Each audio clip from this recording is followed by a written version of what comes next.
It's usually book hauls where people struggle to pick up a pile, isn't it? And definitely not TBRs. I wonder if I can be cocky and hold my Kindle up that way for extra. Ooh. Whew. Hi everyone and welcome to my September TBR. So I've not filmed a TBR in ages because I've not really filmed anything in ages. I've not done an awful lot of reading in ages. Until this last week or so, I'm starting to get back into the swing of life. And I'm hoping that I can commit more to life. This TBR is going to be looking pretty huge from that thumbnail, but when I explain a bit more, it's not actually all that much at all. And I'm pretty flexible with it for the most part as well. On top of that though, I do want to take part in the Magical Readathon because it just looks absolutely phenomenal. If you don't know what the Magical Readathon is, I will leave the details linked to the description down below, but it's a readathon that has been totally crafted from the ground up by G from Book Roast, and the creativity level is just out of this world. To jump into the TBR, I normally have a bunch of Kindle books I want to get to, a bunch of physical books I want to get to, and a bunch of audiobooks I want to get to. I'm still listening to the same audiobook that I've been listening to for several months at this point, which is Middlegame by Seanan McGuire. I can't even think which month I started this, but I am now into it after restarting it like 5 billion times due to being too busy to remember what I'd been listening to. So that's happening this month on the TBR, even though I've already started it, don't care. Also on the TBR, even though I've already started it, is The Five by Hallie Rubenhold. Again, I've been reading this one for months at this point just because I've been too busy, but I am loving this. I am maybe just over halfway, and to be honest with you, it's possibly one of the best non-fiction books I've ever read in my life. This book deserves all the hype it has been getting for the last couple of years, and I know for a fact this is a 5-star read for me, even though I am, like I said, about halfway. So assuming I've finished that, I've also started, I've got book 1 here, but I've got book 2 on my Kindle. I've started the second book in the Extinction Trials, and I started that last week as something to kind of get me back into reading, as I'd just not read anything for ages, and I thought it'd be quick and easy. What I'm now learning is, I'm not sure I was necessarily in the mood for it at the time, so I might carry on reading the second book in this series in September, or I might put it off a bit longer. I haven't decided yet. Nothing wrong with the book, everything wrong with me. So in terms of the rest of this great big stack, I will get to that later. First, I just want to cover the Magical Readathon prompts. Now, you don't have to cover all the prompts, and I'm sure I won't end up doing, but I'd like to try and have every intention of trying. So the first prompt is to read a book with a map. Worst case, the second book in this does contain this map. So I could, in theory, use the second book in the Extinction Trials, which I'm kind of reading anyway, for this prompt. I also, several months ago, started reading Assassin's Apprentice by Robin Hobb, and then ended up not really having time to read it. I got to 35% of the way through, and I only remember bits of it at this point, so I'd have to restart it from the beginning. That has a map. I could potentially do that, so I might use that for it as well. It depends how my reading month is going, to be honest. And then the next prompt is a book that has tempted you for a while. I'm gonna have to have a little peruse on my Kindle for this one, I think. So many books have been tempting me for so long. Of course my Kindle's gonna take 500 years to wake up, why wouldn't it? So many. Okay, this one again will vary on mood. I've only scrolled a few pages into my Kindle TBR and I've already been torn between two that are sat right next to each other on here. So I could go for The Pull of the Stars by Emma Donoghue. Really, that's been tempting me for so long at this point. And the other one could also be A Good Girl's Guide to Murder by Holly Jackson. They're two very different books, so I feel like my mood is covered there with both of those. The next one is a standalone book. So again, I'm gonna just have a little flick through the Kindle. I might end up going for a very recent purchase on this one.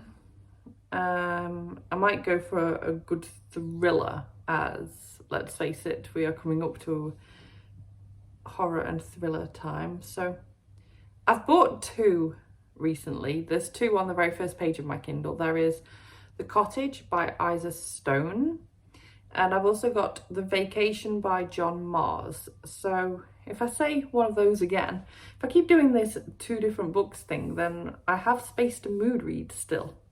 And that's what I need. So one of those two, as I'm assuming with them being thrillers, they're probably both standalones. Next is a book featuring ghosts, haunted house, or other paranormal traits. I'm going to be reading a lot of those in September, so I'm not going to worry about that one. Also, we have mystery or thriller book.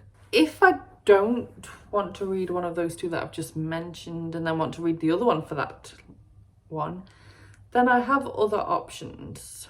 I could read The Serial Killer's Wife by Alice Hunter or The Split by Sharon Bolton. They both call out to me. We'll go for one of those. I like giving myself all these options still. It just makes the mood reading so much easier. Right, next. A 5-star prediction. Oh, this one might take a little bit longer. Okay, I've got one actually. I've not even had to dig all that deep. I'll go for Nevermore. I'm not even going to put another one in there with that because it might take me a while to find one, but that seems like a safe choice to me. Everyone really loves that book. I mean, well, it'll help break up my heavier reading month, hopefully, if I end up doing any reading at all, of course. And the final one is a book with a school setting. Again, I've got that covered with this stack of books next to me, so I'm not going to worry about that one either. I've got that one definitely covered in at least one of these. So I'm still not going to get to that pile yet because I also want to cover what my Kindle Unlimited options are. I've picked up a Kindle Unlimited trial and then didn't do much reading, so I've only got a week or two of that left, I think. So there are some books I desperately want to get to while I still have the access. I've been getting through quite a few of those recently anyway, but during September I'm really hoping to get to Skyward Volume 1 by Joe Henderson, East of West Volume 1 by Jonathan Hickman, Why the Last Man Volumes 1 and 2 by Brian K. Vaughan, as this is the author of Saga and also Paper Girls, so I want to check out more by him. And then I've got some Neil Gaiman, Sandman Volumes 1, 2 and 3. So they're like ones that I definitely want to get to. I'm probably going to keep doing what I've been doing this last week or so, which is when I have the time reading one a day. That will help me keep getting through these, I think. As for audiobooks, assuming I finish Middlegame at some point, I will just carry on working through ones that I wanted to work through from previous TBRs that are part of the BookTube Bestie project. I don't see the point in trying to pick out anything else right now because I don't even know when I'm going to finish Middlegame. And so on to the stack. Many a year, I have tried to read the Goosebump books for October. Many a year. They're all rereads for me. I've read, well, I said they're all rereads for me. The ones I own are rereads for me. But I want to try and source the rest because I saw Gavin say that he's going to read every single Goosebump book in September. I wish him all the luck in the world because, as I said, I have tried this multiple years in the October and failed. So what I thought the moment I saw him say that is, I'm going to try again. I'm going to try and read a Goosebump book a day in September and a Goosebump book a day in October and try and just fit another one in somewhere because I think he said there's 62 and that adds up to 61 days. And if I can manage that, I will finally conquer this little challenge that I have set for myself. So, excuse the angle change, I'm sat on the floor and going numb because I've been talking too long. So I'm just going to quickly show you all the ones that I own, but I do plan to try and pick up the gaps as well. So book 1 is Welcome to Dead House.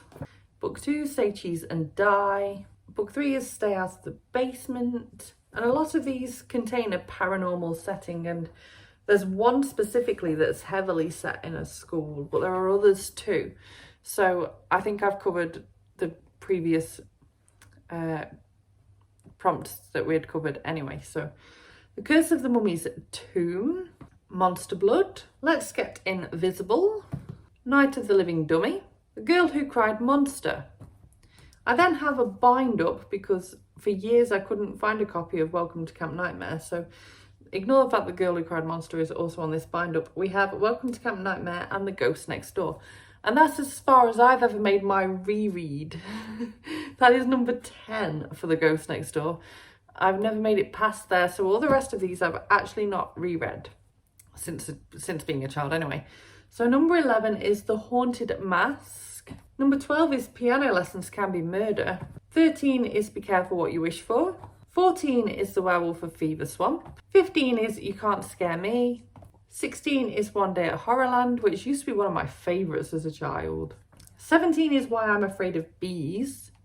18 is Monster Blood 2. 19 is Deep Trouble. 20 is Go Eat Worms. 21 is Return of the Mummy.